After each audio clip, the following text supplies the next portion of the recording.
Thank you. Mayor Tory, members of the Executive Committee, I'm Jack Gibbons. I'm an economist, I'm a former Toronto Hydro Commissioner, and I'm chair of the Ontario Clean Air Alliance. Thank you very much for the opportunity to speak to you today about the Pickering Nuclear Station. We believe that the Pickering Nuclear Station should be closed in 2018 when its license expires. We believe it should be closed for 3 reasons. First, to increase public safety for the residents of the GTA. Second, to lower our electricity bills by $900 million per year. And third, to create 16,000 person-years of employment by decommissioning and dismantling the station. Let's start first with public safety. The Pickering Nuclear Station is in the wrong location. It is surrounded by more people than any other nuclear station in North America. And this problem is exacerbated by the fact that Pickering has exceeded its design life. It was designed to last for 30 years. It is now 45 years old. You and I don't drive 45-year-old cars for good reasons. For similar good reasons, we shouldn't continue to operate 45-year-old nuclear stations. But the good news is that Ontario has a large electricity surplus, so we no longer need Pickering to keep our lights on. In fact, last year, we exported more power than Pickering produced.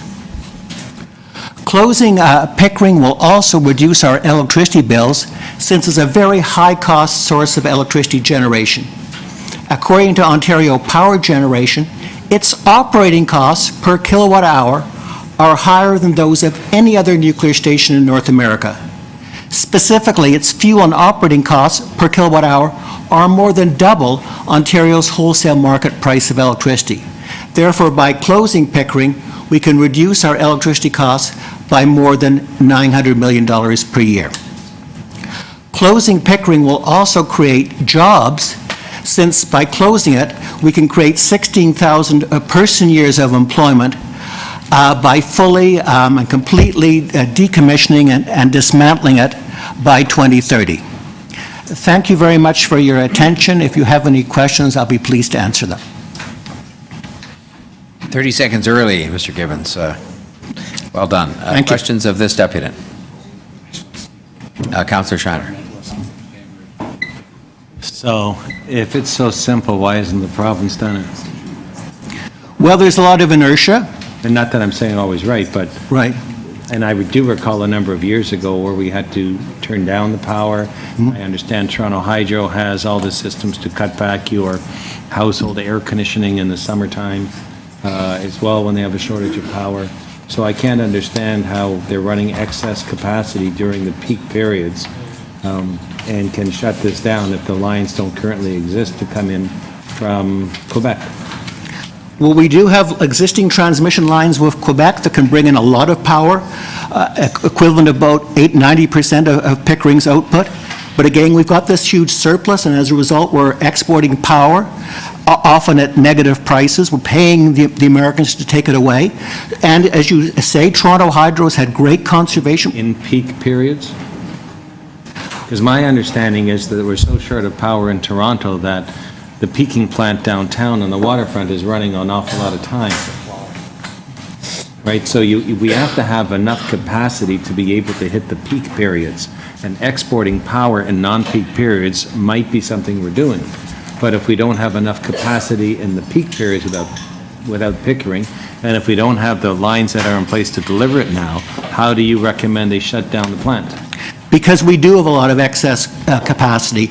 Our capacity is 57% greater than our summer peak demand on the highest demand hour of the summer. You know, things have changed.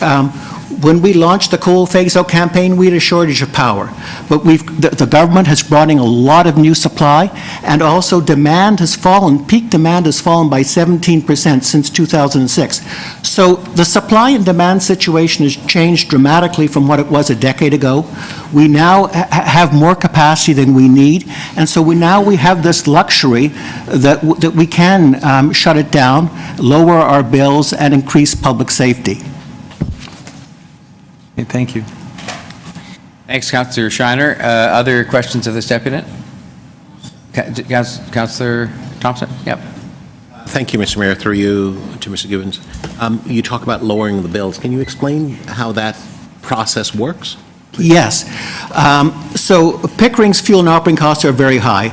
They're over 8 cents a kilowatt hour, which is more than double the average wholesale market price of 3 cents or less. And as a result, the independent electricity system operator has to give special payments to OPG to subsidize Pickering's operating deficit. So if it was shut down, the OPG, the government would no longer have to subsidize Pickering's operating cost deficit, and that means our rates wouldn't be as high. Right. Now, Pickering isn't the only nuclear facility in Ontario. Is that correct? Oh, absolutely correct. Sorry? You're absolutely right. We have the Darlington Nuclear Station and the Bruce. Are you also suggesting that we close those down as well? Not now. The government is committed to rebuilding Darlington and rebuilding Bruce, and we certainly couldn't shut them down now and keep the lights on, no. Oh, okay. No. We can shut... Well, Pickering, you see, its license expires in 2018, and there's no plans by the government to do a major rebuild.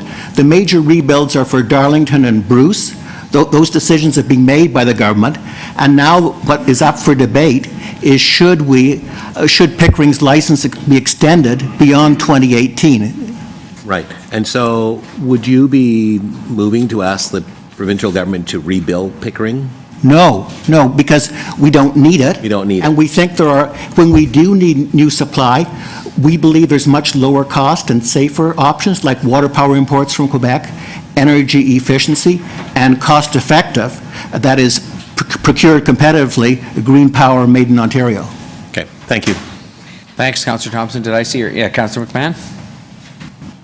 Thank you very much for coming in, and thank you for dropping off your flyer to us yesterday in our offices.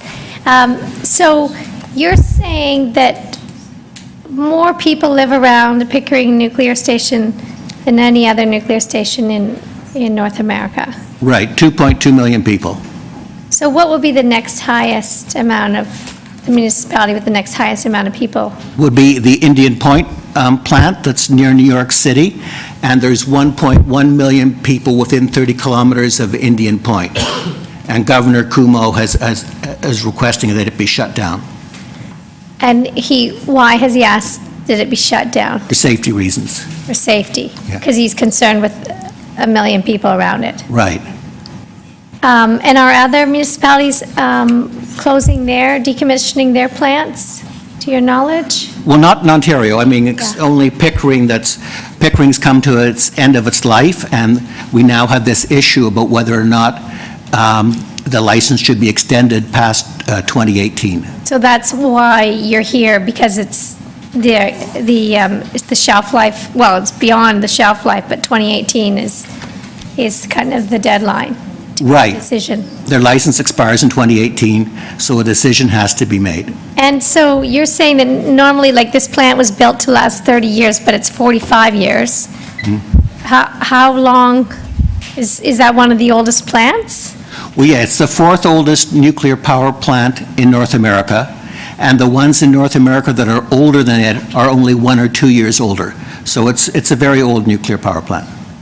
And do you know what their evacuation plan is or emergency plan is for Pickering at all, if, heaven forbid? I'm not an expert on that. Okay. I'm an economist, not an expert on evacuation plans. Okay, but you're saying we can safely close this and not need the power, require the power from this? Right. Okay, thank you. Thanks, Councillor McMahon. Any other questions of this deputant? All right, well, on that note, we'll thank you very much, Mr. Gibbons. Appreciate your time. Thank you, Mayor Tory.